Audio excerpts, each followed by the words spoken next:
Have you felt broken after divorce or other heartbreak? Are you looking for hope, inspiration, and tools to help you heal? Then you've come to the right place. Welcome to From Heartbreak to Healing podcast. I'm Sandy Falter, a certified grief coach, mom, and grandma.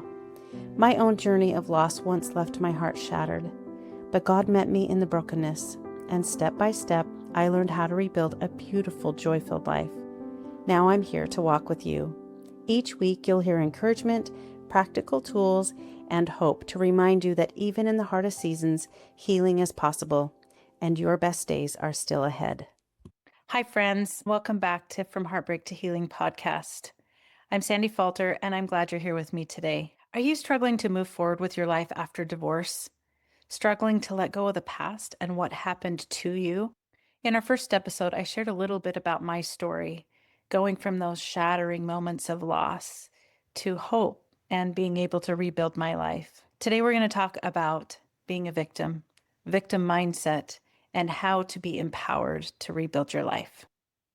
When I experienced betrayal in my marriage, I felt like a victim.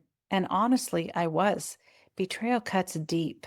It leaves you shocked, devastated, and powerless. We need to be careful not to ruminate and stay in this space where we get trapped in a victim mindset. For me, the problem wasn't the feeling I was having. It was that I went from a very justified pity party to victim mindset. I was thinking in absolute terms. I would say things like, I will never be happy again. But let's be clear, being a victim is not the same thing as having victim mindset. Victim mindset is when we believe that everything is happening to us and we have no power or control. It's that voice that says, nothing ever works out for me. I'll never heal. This always happens to me. It's thinking and speaking in absolutes. It's understandable, but if we stay in this space of blaming and ruminating about the past, we get stuck in these negative emotions of fear, blame, shame, and despair. We also might start to feel entitled and self-absorbed. Sometimes with victim mindset, people get learned helplessness, and their expectations change of what others should do for them because of what has happened to them. We give up our power. This is not a happy place to live. And those emotions are heavy and draining. When we have a victim mindset, we're focused on the past and what has happened to us. And often blame and comparison are the roadblock to our growth and progress. But the good news is when we can elevate our emotions, we can feel connection and joy again. Every emotion that we feel sends signals throughout our body, sending neurotransmitters and hormones that affect the way we feel. We don't want to live in this space of these negative emotions with all the effects they have on our body. Let's talk about what we can do. How do we keep from spiraling into victim mindset after divorce or when we have become a victim? Every spring, I have to clean my decks and my balconies. I live in the Pacific Northwest, and after a year, there is a lot of moss that accumulates. When we moved into this house almost 2 decades ago, my home was full. My husband and I had 6 children living here, and it was awesome and busy and wonderful. But you know the saying, many hands make light work? Well, on this particular Saturday, I was out by myself scrubbing and picking the moss out of the boards of my decking. So as I scrubbed on my hands and knees, my thoughts started to spiral. And soon I was wallowing in emotions of anger and despair and resentment. There I was, headed towards that victim mindset again. I have to tell you, Satan loves to keep us in this headspace. He doesn't want us to feel joy and peace and enlightenment, all those wonderful, yummy emotions that make us feel good and help us connect with others. He wants to keep us in shame and fear and keep us from feeling God's love for us. But God's ways are higher. He wants to elevate us. He wants to bless us with joy and goodness. So as I was scrubbing and spiraling in these negative emotions, having my pity party, I realized what was happening. I caught myself and I stopped. I stood up, I dropped my scrub brush and said, not today. I knew what was happening and I needed to stop that pattern. I took control. I knew I had done the work to live an empowered life and I wasn't going to play victim. So instead of letting these feelings control me, I took control and I started to think of all the things I was grateful for. It took me all day to finish that job. And as I worked, my joy increased as I thought about all the things that I am blessed with, all that I am grateful for. I have a strong body. I have this beautiful home that I have been able to continue to live in. So many great memories in this space. I am empowered. I have tools to rebuild my life.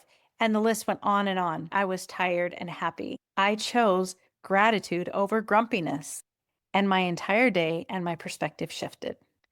Gratitude is one of the most powerful tools to shift our emotions, our perspective, and our mood. I know that when you're in pain, it's hard to think of anything you're grateful for, but even one small thing can change everything.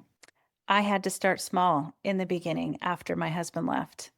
The sunrise, chocolate, the sound of my grandchild or my child's laughter. All these little things that I was grateful for lift my spirit. Gratitude rewires your brain to see possibility, not just pain. Gratitude is a principle and a practice. So, how do you practice gratitude? One way you can start is by making a list. I challenge you for the next 30 days to write down 3 things you're grateful for every night or every morning.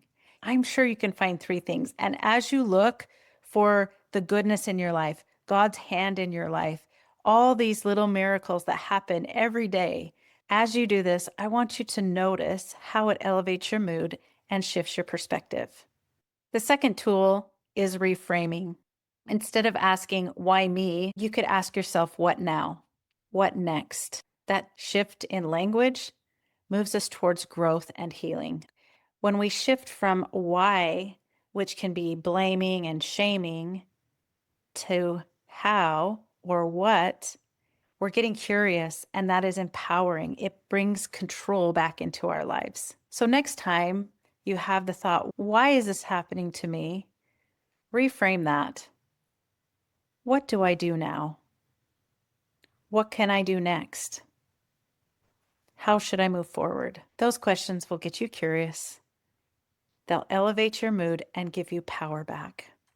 The third tool is another powerful antidote to victim mindset, and that is radical acceptance.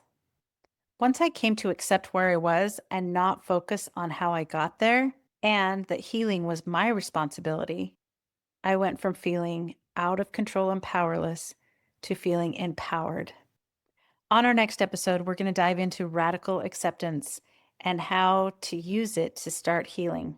I know what it feels like to be a victim. I also know what it feels like to be stuck in victim mindset. So if that's where you find yourself right now, just know that healing is possible. It's okay. It doesn't mean you're weak, and it doesn't mean that God has abandoned you.